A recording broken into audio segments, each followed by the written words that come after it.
Hi everyone, Genki desu! Thanks for tuning in to my new video. This time I want to talk about the new information we got from the Pokemon Scarlet and Pokemon Violet new trailer. Let's check it out. Yesterday we got a new trailer for Pokemon Scarlet and Violet, the next mainline game in the Pokemon series, and the new generation, Generation 8. So the new trailer introduced some new cute Pokemon like Fido and more, and a new terrestrial phenomenon that terrestrializes the Pokemon into these crystal ornaments with special powers. This new game is looking quite exciting, if I do say so myself. It's looking like it's pushing the Pokemon series slowly and ever so slowly in a new direction. With each game we're getting slow increments as the game develops and becomes more advanced in the gameplay. This new Pokemon game will be a completely open world game, as they have said many times in the promotion and marketing. This is the first truly open world mainline Pokemon game.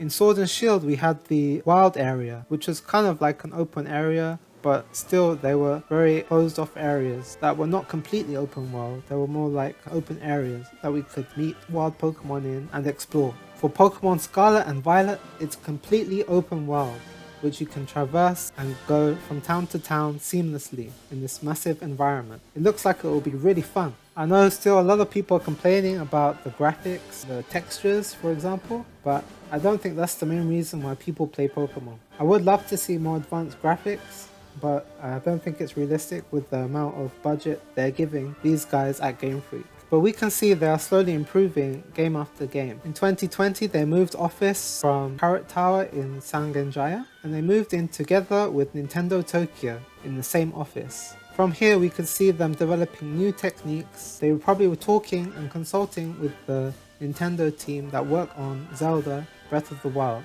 to create these kind of more Breath of the Wild systems in the new Pokemon games, such as Arceus and now Pokemon Scarlet and Violet, which are completely open world, similar to Breath of the Wild. And today I want to explain and talk about some of the similarities between Pokemon Scarlet and Violet and Pokemon Legends Arceus. Firstly, the obvious thing is the open world environment, which Game Freak were first experimenting with in Sword and Shield, but then did a much better job in Pokemon Legends Arceus. And that's why I want to talk about the things that they have learned from Pokemon Legends Arceus and are implementing in Pokemon Scarlet and Violet. So this new Pokemon game is made by the same team that made Pokemon Sword and Shield. Pokemon Sword and Shield was released in 2019, and since then they have been working on this game for 3 years since the release of Pokemon Sword and Shield. That brings us to 2022. Pokemon Sword and Shield released in 2019. The next year they released an expansion, which was the Isle of Armor and the Crown Tundra DLC.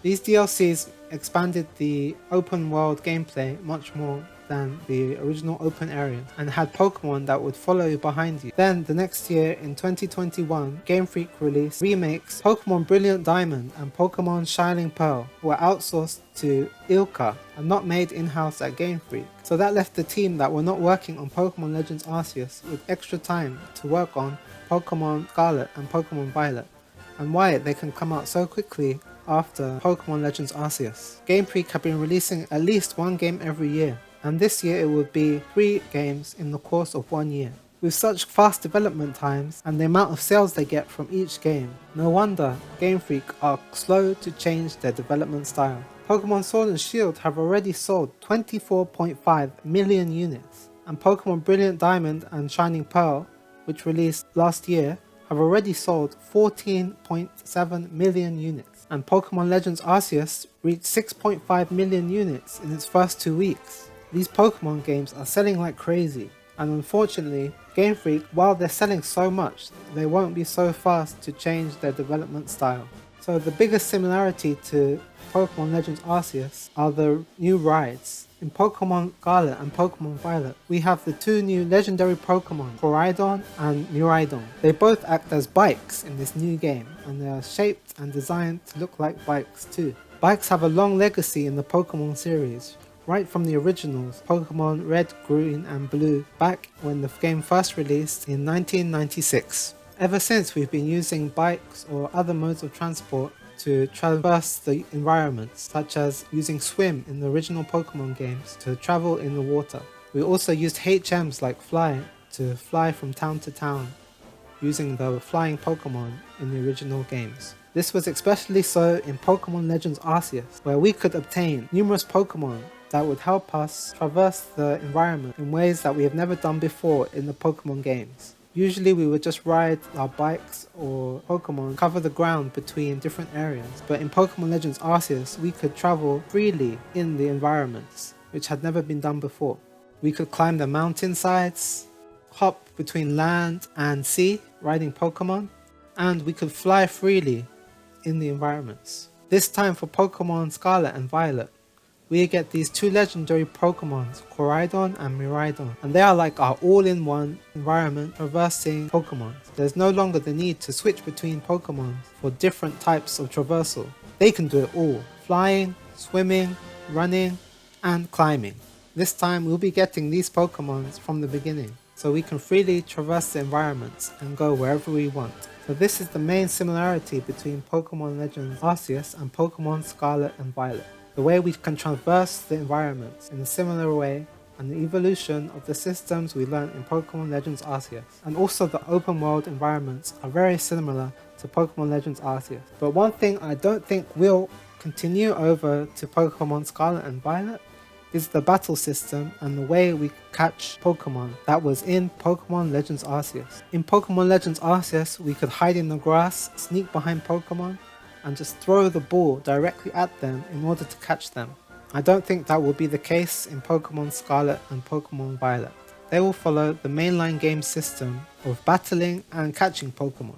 Also, the battle system in Pokemon Legends Arceus was very different from the mainline series. You had different styles of moves, such as the swift style or the strong style, that would change the move strength, and also it would change the timing between your next moves. It was still turn-based, but more based on the speed of the move that you do. The traditional Pokemon games keep the traditional turn-based style, as in one goes after the next. You can't put two moves in before your opponent does his next move, like you could in Pokemon Legends Arceus. The Pokemon mainline games have a tradition to uphold, and many competitions and tournaments that take place, so they are restricted in how much they can change the battle system, and they'll have to keep to the guidelines in terms of the Pokemon's EVs and IVs, the Pokemon battling system, to keep in line with the tournaments that they're currently holding already.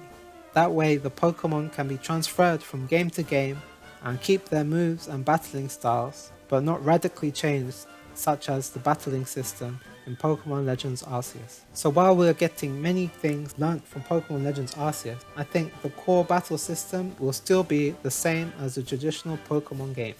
But the way we traverse the environment and interact with our surroundings will be more similar to Pokemon Legends Arceus, in riding the Pokemon and seeing all the Pokemon out in the open world as well. Hopefully no more random encounters or Pokemon hiding in the tall grass that you cannot see.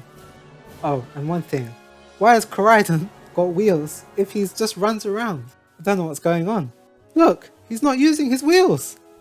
But overall, the game looks super fun and exciting. The art style is not that impressive to me as compared to Pokemon Legends Arceus, which had an old Japanese Yukio art style. This one just looks like your standard graphics for a Pokemon game. So I wish the art style could have been more inspired. But otherwise it still looks super fun and a new direction in terms of a fully open world Pokemon game for the first time in the series. Apparently there will be no scaling in terms of the gyms, even though you can go to the gyms in any order. That means you could go straight to the top level gym, which could be a level 40 or 50 gym with your starter Pokemon. You'll obviously lose. So it's a bit like Breath of the Wild, where you end up in totally high over leveled area that you just have to run away from or try to win using your cunning. Also, this game is designed for multiplayer with up to 4 players adventuring together. It's unclear yet on how much of the single player story you'll be able to do together with friends, and how much of the open world is explorable with 4 players or not. I worried that certain areas will be locked off to multiplayer and certain areas will be single player only. I hope that's not the case and you can go anywhere in the environment with 4 players. But it's Game Freak, so I expect them to take baby steps when approaching new gameplay elements, as they have always done. Also, the new raid battles look much more interesting. No longer do we have to wait for all the other players to do their moves before you can do your move. This time you'll be actively battling in your own time, which will be so cool and make gameplay much more fun. All in all, I'm super hyped for this game. It's definitely a day one. I still haven't decided which one I should choose. Am I going to choose Pokemon Scarlet and Coridon, who runs around? Or will I choose Pokemon Violet with Miraidon with his cool, swift, futuristic bike? Still not sure which one to choose. Let me know in the comments below which one you're going to choose. So that's all for today's video.